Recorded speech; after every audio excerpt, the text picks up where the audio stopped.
सकते हैं।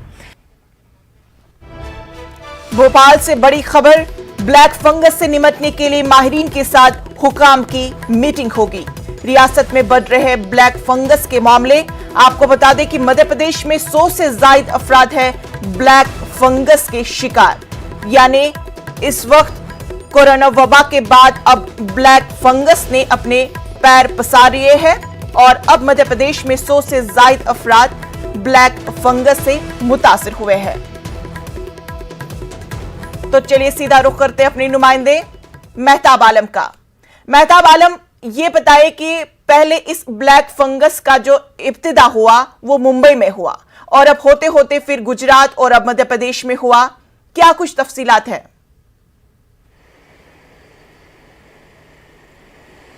इनिशा मध्य प्रदेश में ब्लैक फंगस बहुत तेज़ी से अपने पैर पसार रहा है और यही वजह है कि कल जहां पर वज़ीर आला ने माहिरीन की कमेटी तश्कील दी थी, आज जो है मध्य प्रदेश के वज़ीर बराए मेडिकल एजुकेशन विश्वास सारंग ने भोपाल में माहिरीन के साथ उनकी जो है वर्चुअल मीटिंग चल रही है, जिसमें हिंदुस्तान के माहिरीन के साथ साथ अमेरिका के माहिरीन भी जुड़े हुए हैं ताकि उनसे तमाम पहलुओं पर गुफ्तगू की जाए कि अगर ब्लैक फंगस ये हो रहा है और जो मेडिसिन यहाँ पर जो है कोरोना मरीजों के लिए इस्तेमाल की जा रही है वो कौन सी दवा है जिसको देखते हुए इसकी वजह से ये ब्लैक फंगस साइड इफेक्ट के तौर पर निकल कर सामने आ रहा है। और अगर ये ब्लैक फंगस हो रहा है तो इसके साथ मध्य प्रदेश के अस्पतालों में किस तरह के तिब्बी इंतजाम किया जाए और फिर मरीजों को रखने के लिए किस तरह की सहूलियात हो और उनके लिए स्पेशल वार्ड बनाने की जहाँ तक बात है तो राजधानी भोपाल के अहमदिया अस्पताल में कल ही एक काम जारी कर दिया गया था और आज मध्य प्रदेश के सभी जिलों के अस्पताल में ब्लैक फंगस के मरीजों के लिए अलग से इंतजाम करने का जो है एक काम जारी किया गया है। इस तरह से हम देखते हैं कि मध्य प्रदेश हुकूमत जो है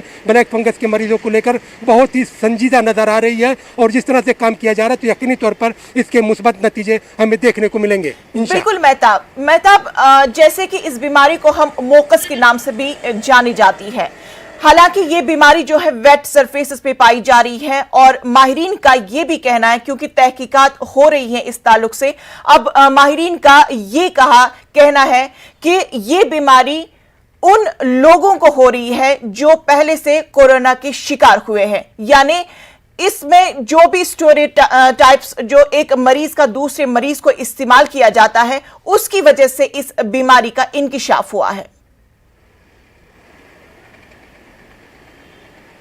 देखिए इंशा जब माहिरीन के अलग अलग जो है रिपोर्ट और नज़रिए निकल कर सामने आ रहे हैं, कहीं पर तो ये कहा जा रहा है कि जो कोरोना के मरीज़ हैं उनको जो दवाएं दी जा रही हैं उसके साइड इफ़ेक्ट के तौर पर हो रहा है। कहीं पर ये भी जो है बातें कही जा रही हैं कि वो लोग जो कोरोना मरीज़ हुए थे उनका इलाज हुआ और वो ठीक हो गए, उनका प्लाज्मा जब दूसरे को इस्तेमाल किया गया तो उसकी वजह से हो रहा है। मुख्तलिफ नज़रियात निकल कर सामने आ रहे हैं, इसलिए जो है मध्य प्रदेश वज़ीर आला ने एक माहिरीन की कमेटी तश्कील दी है ताकि वो तमाम पहलुओं पर गौर कर किसी जो है कंक्रीट नतीजे पर पहुँचे और उसकी बुनियाद पर मध्य प्रदेश में इलाज किया जा सके। मध्य प्रदेश की राजधानी भोपाल में इस वक्त जो मीटिंग चल रही है उसमें हिंदुस्तान के अलावा जैसा कि मैंने कहा बताया कि अमेरिका तक के माहिरीन उसमें शामिल हैं और तमाम पहलुओं पर गुफ्तगू की जा रही है और इसके साथ साथ ही मध्य प्रदेश के अलग अलग अस्पतालों में जो मरीज दाखिल हैं उनको इलाज को लेकर अलग वार्ड बनाया जा रहा है ताकि इसके असरात दूसरे मरीजों को ना हो। सबसे बड़ा सवाल यहाँ पे जो मेरी नजर में उठता है वो ये है कि हमें पहले से ही इस बात से बाखबर थे हम लोग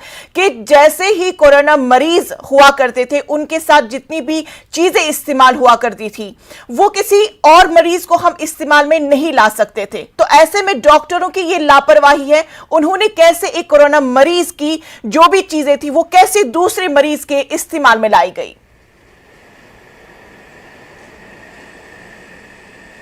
देखिए इंशा इसी पे माहिरीन की जो है जो गुफ्तगू चल रही है उसी तमाम पहलुओं पर चल रही है, क्योंकि अभी तक का जो नज़रिया था कि अगर किसी को कोरोना का मरज़ हुआ और उसका इलाज हुआ और इलाज के बाद वो जो है अपना प्लाज्मा दूसरे को डोनेट कर सकता है और फिर इसके साथ साथ जो दवाएं इस्तेमाल की जा रही हैं वो दवाएं कहाँ पर किस तरह की इस्तेमाल की जा रही है। जैसा कि पहले मैं बताऊँ कि इस तरह के मामले सबसे पहले महाराष्ट्र की मुंबई के साइन के बीएमसी हॉस्पिटल में सामने निकल कर आए थे और वहाँ पर इलाज के दौरान ये देखा गया कि जब आँख पर इसके असरात ज़्यादा हुए तो दूसरी आँख को बचाने के लिए कुछ मरीजों की आंखें भी निकालनी पड़ी थी। तो मध्य प्रदेश में अभी इस तरह का मामला तो नहीं आया है और न ही किसी की मौत हुई है, लेकिन आंखों पर जिस तरह से असरात मुरतब हो रहे हैं राजधानी भोपाल में अब तक 55 से ज्यादा क्या अलग वार्ड्स कायम किए गए हैं कि या उन्हीं के साथ कोरोना मरीजों के साथ ही इनका गुजर बसर चल रहा है?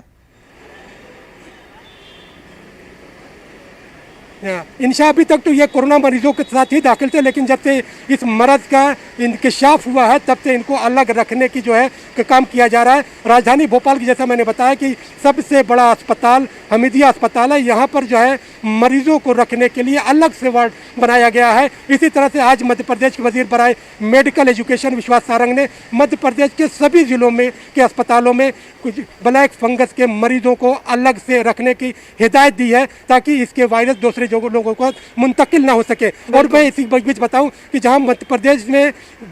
कोरोना वैक्सीन को लेकर अभी तक सियासत जारी थी और ये कहा जा रहा था कि वैक्सीन कम है, अपोजिशन निशाना बना रही थी कि बहुत कम सेंटर हैं, लेकिन मध्य प्रदेश के वजीर दाखिला नरोत्तम मिश्रा ने ये बयान दिया है और उन्होंने कहा कि ऑन रिकॉर्ड जो है रजिस्ट्रेशन के बाद बैलेट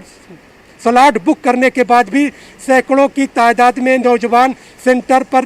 वैक्सीन लगवाने नहीं पहुंचे, जिसकी वजह से 150 से ज़्यादा वैक्सीन ख़राब हो गई हैं। तो यकीनी तौर पर जो है वज़ीर दाखिला ने अपनी मायूसी और अपने दुख का इजहार किया था कि इस तरह के अमाल नहीं होना चाहिए और उन्होंने हाथ जोड़कर जो है नौजवानों से अपील की है। मेहताब के डॉक्टरों का सलाह मशवरा जो है उनका ये पैगाम है कि इस फंगस जो इन्फेक्शन है इससे कोई घबराने की जरूरत नहीं है।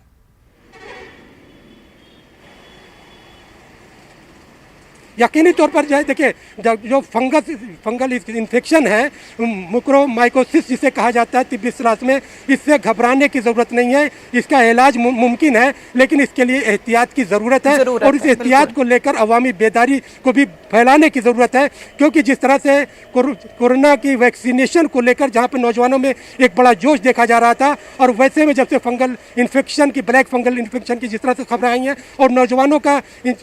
स्लॉट को बुक करवाने के बाद सेंटर पर वैक्सीन के लिए नहीं पहुंचना, ये भी एक तशवीश का बाइस है। हुकूमत को यहाँ पर भी लोगों को बेदार करने की ज़रूरत है कि वैक्सीन से इस तरह का कोई इन्फेक्शन नहीं हो रहा है, बल्कि उसके मामला दूसरे हैं जिसके पहलुओं पर माहिरीन काम कर रहे हैं। जी मेहताब, अब चूंकि मीटिंग चल रही है इस हवाले से कि किस तरह से इस इन्फेक्शन से भी निपटा जाए, तो अब देखने वाली ये बात होगी कि इस मीटिंग से क्या कुछ लाए अमल निकल के सामने आ सकता है। तफसीलात के लिए बेहद शुक्रिया। वक्त हुआ छोटे से वक्फे का, मिलते हैं कुछ और अहम खबरों के साथ। ब्रेक के बाद इस्तकबाल। कोरोना के खिलाफ लड़ाई